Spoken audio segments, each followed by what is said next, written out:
അപ്പോൾ അതുപോലെ ഞാൻ എല്ലാ ആഴ്ചയും പോളിടും പോലെ ഈ ആഴ്ചയും പോളിട്ടിട്ടുണ്ടായിരുന്നു. കഴിഞ്ഞ ആഴ്ച പോളിടാറുണ്ട്, അതും കൂടി ചേർത്തിട്ടുണ്ടായിരുന്നു. നിങ്ങൾ മെജോറിറ്റി വോട്ട് തന്ന സിനിമകൾക്കൊന്നും എനിക്ക് രാവിലെ കാണാനുള്ള ടൈമിങ് അങ്ങോട്ട് സെറ്റായില്ല. അപ്പോൾ എന്ത് ചെയ്യണം? മിണ്ടാതിരിക്കണം. അതിൻ്റെ ടൈമിംഗ് വരുമ്പോൾ കണ്ടിട്ട് അഭിപ്രായം പറയുക എന്നുള്ളതാണ്. അല്ലാതെ കുറച്ച് പോള് കിട്ടിയ സിനിമ പോയി തലവയ്ക്കേണ്ട ആവശ്യമുണ്ടായിരുന്നു എന്ന് ഞാൻ വീണ്ടും വീണ്ടും ചിന്തിക്കുകയായിരുന്നു. അടി, നാശം, വെള്ളപ്പൊക്കം, സർവ്വസംഹാരം. ഈ സിനിമ സംവിധാനം ചെയ്തിരിക്കുന്നത് AJ വർഗീസ്. അടി കപ്പിയാരെ കൂട്ടമണി എന്നുള്ള സിനിമയുടെ ഡയറക്ടറാണ്. പുള്ളിക്കാരൻ വീണ്ടും ഒരു അടി എന്നുള്ള പേരിൽ ഒരു സിനിമയായിട്ട് വന്നിട്ടുണ്ട്. അടിതെറ്റി വീണ ഒരു ആന, പടയപ്പ ഒക്കെ ഉണ്ട് സിനിമയിൽ. അതുപോലെ തന്നെ അടിതെറ്റിയ ഒരവസ്ഥ. ഈ പടം പുള്ളിക്കാരൻ തന്നെയാണോ അടികപ്പിയാർ ഡയറക്റ്റ് ചെയ്തതെന്ന് നമുക്ക് കൺഫ്യൂഷൻ വരും. ആ രീതിയിൽ വന്നിട്ടുള്ള ഒരു സിനിമയാണ്. ഈ സിനിമ ഡാർക്ക് ഹ്യൂമറാണ്, എന്താണ് എന്ന് എനിക്ക് മനസ്സിലായിട്ടില്ല. ജോൺറ പോലും എനിക്ക് മനസ്സിലായിട്ടില്ല. സിനിമയുടെ തുടക്കത്തിൽ ഫസ്റ്റ് പ്രേംകുമാർ കുറേ ദിവസത്തിന് ശേഷം ഒരു സിനിമയെ കാണുന്നുണ്ടായിരുന്നു. പ്രേംകുമാറിൻ്റെ സ്റ്റൈലിലുള്ള കുറച്ചൊരു പോലീസ് വേഷം അന്ന് എന്തൊക്കെയോ പറയുന്നു, വെറുപ്പിക്കുന്നത്. എന്താ ഇത് എന്തൊക്കെയോ പറഞ്ഞുകൊണ്ടിരിക്കുന്നത്. പിന്നെ ഒരു ടാക്ക സോങ് ഉണ്ട്, വളരെ മികച്ച ഒരു സോങ്. ഇത് സിനിമയുടെ ഒരു ടെക്നിക്കൽ എന്ന് പറഞ്ഞാൽ, അതിൻ്റെ ടെക്നിക്കൽ മികവ് എന്ന് പറഞ്ഞാൽ സിനിമോട്ടോഗ്രഫി സൂരജ് എസ് ആനന്ദ് അത്യാവശ്യം സിനിമ പോലെ കാണുന്ന പോലത്തെ ഒരു ഫീൽ വന്നിട്ടുണ്ട്. കാരണം ഇതിൽ ബാക്കി ഡയലോഗ്സും ഡെലിവറിയും അഭിനയം ഒക്കെ നാടകമാണ്. പക്ഷേ ഇത് സിനിമയായിട്ട് ഫീൽ ചെയ്യണതിന് ഈ സിനിമോട്ടോഗ്രഫി ഒരു സിനിമയുടെ ഫീൽ തരുന്നുണ്ട്. അതുപോലെ തന്നെ ഇതിൽ പിന്നെ ലിജു പ്രഭാകറാണ് കളർ ചെയ്തിരിക്കുന്നത്. കളറിങ് നന്നായിട്ടുണ്ടായിരുന്നു. ബാക്കി എല്ലാം ഒന്നിനൊന്ന് മികച്ച ഒരു സാധനം. വളരെ എല്ലാം അഭിനയവും എഴുത്തും ഡയറക്ഷനും എല്ലാം വളരെ മികച്ച രീതിയിൽ വന്നിട്ടുള്ള ഒരു സിനിമയാണ്. ഈ ടാക്ക സോങ് കഴിഞ്ഞ് പിന്നെ നേരെ നമ്മൾ പോവുകയാണ് പെൻഷൻ പറ്റിക്കൊണ്ടിരിക്കുന്ന 2-3 പേര് മെയിൻ കഥാപാത്രങ്ങളായിട്ട് വരുന്ന ഒരു കോളേജിലേക്ക്. അവിടെ അശോകനുണ്ട്, അതുപോലെ മഞ്ജു പിള്ളയുണ്ട്. എന്തൊക്കെയോ കാണിക്കും. സത്യം പറഞ്ഞ നമ്മളെ റോസ്റ്റിൽ റീലോഡ് റോസ്റ്റ് പറയും, എന്തൊക്കെയൊക്കെയോ കാണിക്കും. ആ സാധനമാണ് എന്തൊക്കെയാണ് അവിടെ കാണിക്കുന്നത്. ഞാൻ ഇങ്ങനെ ആലോചിച്ചു. കണ്ടിന്യൂസ് വെറുപ്പിക്കലും അഭിനയവും തീരെ വർക്കൗട്ട് ആവുന്നില്ല. ഇവരുടെ ഏജും ഇതൊന്നും ചേരുന്നില്ല. ഇവർക്ക് എല്ലാ സീനിലും ഒന്നിൽ ഇവരെ മൈൻഡ് വോയിസ് പറയണം, മൈൻഡ് വോയിസ് പറഞ്ഞ് നിറയ്ക്കണം. ഇല്ലെങ്കിൽ ഇവരെന്തെങ്കിലുമൊക്കെ അങ്ങോട്ടും ഇങ്ങോട്ടും സംസാരിക്കണം. ബാനെങ്കിലും കുഴപ്പമില്ല, എന്തെങ്കിലുമൊക്കെ ഡബ് ചെയ്യണ സമയത്ത് ഇട്ടുണ്ടെങ്കിൽ എല്ലാ സീനും ഇങ്ങനെ നിറച്ച് വെച്ചിരിക്കുകയാണ്. എന്തൊക്കെയോ പറഞ്ഞ് അത് പുള്ളി ഏച്ച് കിട്ടി ആർട്ടിഫിഷ്യലിൽ. ഈ പറയണ വിനീത് മോഹൻ, പുള്ളിക്കാരൻ സ്റ്റുഡൻ്റാണ്.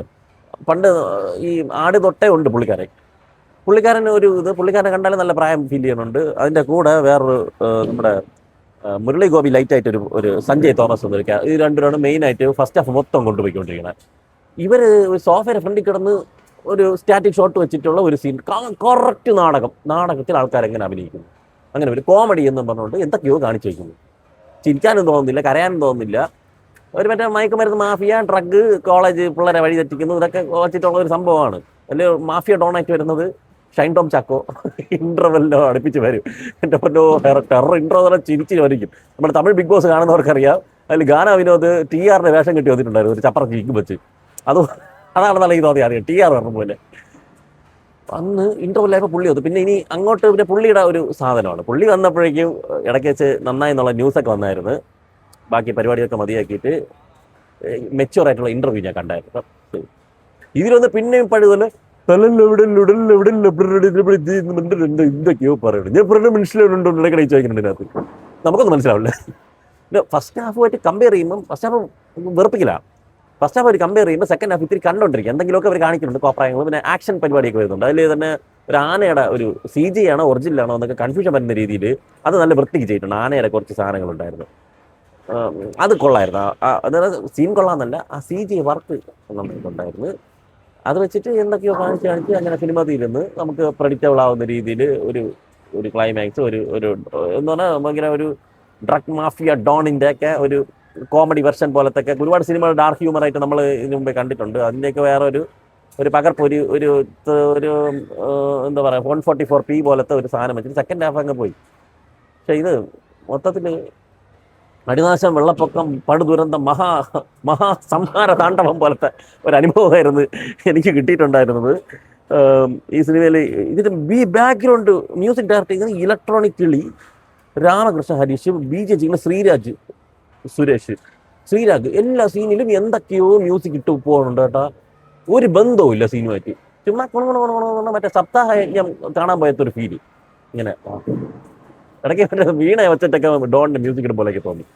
ഒരു ബന്ധവുമില്ല. ബാക്കി എല്ലാ ഡിപ്പാർട്ട്മെൻറ്റും ഇതിൽ ഒന്നിനൊന്ന് മെച്ചമാണ്. അതാണ് ഞാൻ പറഞ്ഞത്. ആകെപ്പാടെ എനിക്ക് ബെറ്റർ ആയിട്ട് തോന്നി ഈ ഒരു 2-3 കാര്യങ്ങളാണ്. പിന്നെ ഒന്ന് രണ്ടിടത്ത് ചെറിയ ചിരികൾ വന്നിട്ടുണ്ട്. അത് അവർ ചിരിപ്പിക്കാൻ വേണ്ടി ചെയ്തതാണോ അതോ നമുക്കത് മലങ്കൾട്ടായിട്ട് ചിരി വന്നതാണോ എന്ന് എനിക്കറിയില്ല. എന്തായാലും ഒന്ന് രണ്ടിടത്ത് ഞാൻ ചിരിച്ചിട്ടുണ്ട്. അതല്ലാതെ ബാക്കി കോമഡി ഒന്ന് കാണിച്ചത് മൊത്തം ഒരു വെറുപ്പിക്കൽ പോലത്തെയാണ് ഫീൽ ചെയ്തിട്ടുള്ളത്. പിന്നെ ഉള്ളത് ബൈജു ഉണ്ട്. ബൈജുവിന്റെ സ്ലാങ് വെച്ചിട്ടുള്ള കോമഡികളൊക്കെ വർക്കൗട്ടാക്കാൻ നോക്കി, പക്ഷേ എഴുത്തിനകത്തൊന്നും ഇല്ലാത്തതുകൊണ്ട് ഏറ്റില്ല. മഞ്ജു പിള്ള ഇവരൊക്കെ മത്സരിച്ച് ഉറപ്പിക്കലാണ്. ബാബു അനിൽ വന്ന് എന്തൊക്കെയോ കാണിക്കുന്നുണ്ട്. ജോൺ വിജയ് ജോൺ വിജയ് ജോൺ വിജയ് അശോകൻ, പ്രേംകുമാർ, ശ്രീകാന്ത് വെട്ടിയാർ, അയ്യോ അത് വേറെ ഒരു വിറപ്പിക്കലും. അങ്ങനെ മര്യാദയ്ക്ക് സിനിമ വീഡിയോ ഒക്കെ ചെയ്താൽ നല്ല രസമുണ്ട്. വീഡിയോ ഒക്കെ ചെയ്ത് റീലൊക്കെ ചെയ്ത് അങ്ങനെ വ്ളോഗൊക്കെ ചെയ്ത് സിനിമയ്ക്കകത്ത് കയറി മൊത്തം വെറുപ്പിക്കില്ല. ഒരു സീൻ പോലും നല്ലതെന്ന് പറയാനില്ല ഈ പടത്തിൽ. പുള്ളിക്കാരെ കേൾക്കുമ്പോൾ വിഷമം ഉണ്ടാവും. ഒരു സീൻ പോലും നല്ലതൊന്നുമല്ല, വെറും വെറുപ്പിക്കില്ല. നിങ്ങളെ കുഴപ്പമുണ്ടല്ല, നിങ്ങളുടെ സ്വാതന്ത്ര്യമായിട്ടുള്ള ശൈലിയിൽ ആ ക്യാരക്ടറിനെ ചെയ്തിട്ടുണ്ട്. നമ്മളെ ഗോസ്റ്റ് ഹൗസിലെ ഹരിശ്രീ അശോകന്റെ കോസ്റ്റ്യൂം ഇട്ടാണ് വന്നിരിക്കുന്നത്. ഒരു കാട്ടിൽ നിന്ന് വന്ന ഒരു പയ്യനായിട്ട് എന്ത് കോമഡി, ഒരു കോമഡി പോലും ചിരിക്കാല്ല, ഫുള്ള് വെറുപ്പിക്കലായിരുന്നു. പുള്ളിയെ കാണിക്കുമ്പോൾ തന്നെ ഫുൾ വെറുപ്പിക്കലായിരുന്നു സ്ക്രീനിൽ. പിന്നെ കിരൺ രാജ് തോമസ്, അതാണ് വേറൊരു പയ്യൻ കോളേജിലുള്ളത്. ഇവർക്കൊക്കെ 10-15 വയസ്സാവുണ്ട്. അത് 10-15 വയസ്സുള്ളവരൊക്കെ പിടിച്ച് ഷേവും ചെയ്തിട്ട്. പിന്നെ കോളേജ് പറയണ്ട, ഒരു പ്രത്യേക തരം കോളേജാണ് ഇതിനകത്ത്.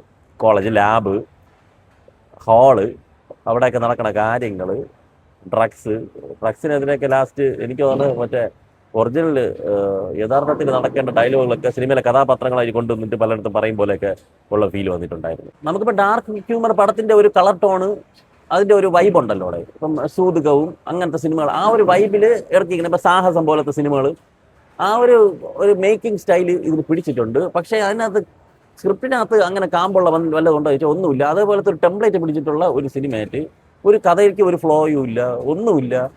വെറുതെ നമ്മൾ എന്തിനാണ് ഒരു സിനിമ കണ്ടുകൊണ്ടിരിക്കുന്നത് എന്നുള്ള ഒരു ചിന്ത പലയിടത്തും തോന്നിപ്പോയി. ഭയങ്കര നിരാശയാണ്, ഭയങ്കര നിരാശയായിപ്പോയി.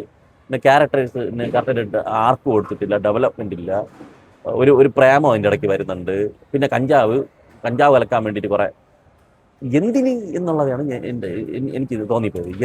ഇതൊക്കെ എന്തിനാണ് നമ്മൾ കണ്ടുകൊണ്ടിരിക്കുന്നത്? ഇത് സിനിമ ഒരു പരീക്ഷണം ആണ്.